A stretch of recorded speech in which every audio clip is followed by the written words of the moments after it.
यह सोची सोची सबके जिया घबराइल हो। यह सोची सोची सबके जिया घबराइल हो। राम जिया लभक समय जंग बाछे राइल हो।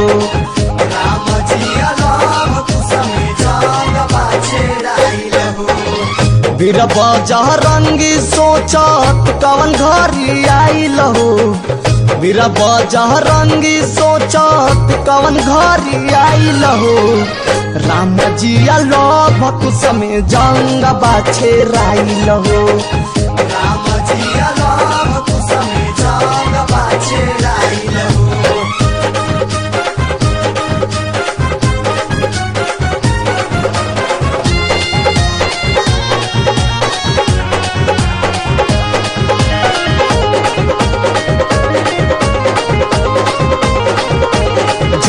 राम जी के छोड़ल घोरा जंगल में भटकल धके लवकुश पढ़ले युद्ध के परचा खड़ा रहले डटल। जब राम जी के छोड़ल घोरा जंगल में भटकल धके लवकुश पढ़ले युद्ध के परचा खड़ा रहले डटल। लक्ष्मण शत्रुघ्न भरत भइले घायल हो।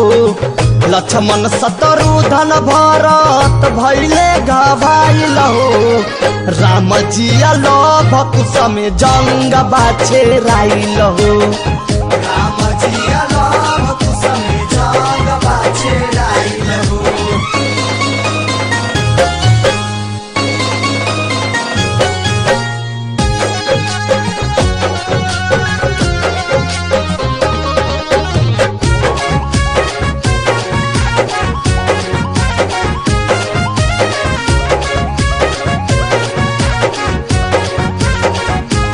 सहत सहत क्रोध में अइले तान दिहले हो बान। तब आके वाल्मीकि जी कहले बच्चा हो नादान।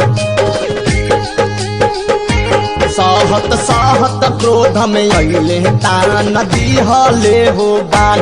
तब आके वाल्मीकि जी कहले बच्चा हो नादान।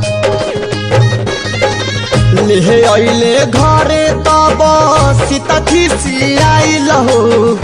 ले अइले घरे तब माई खिसियाइल हो। राम जिया लभक समय जंग बाछे राइल हो।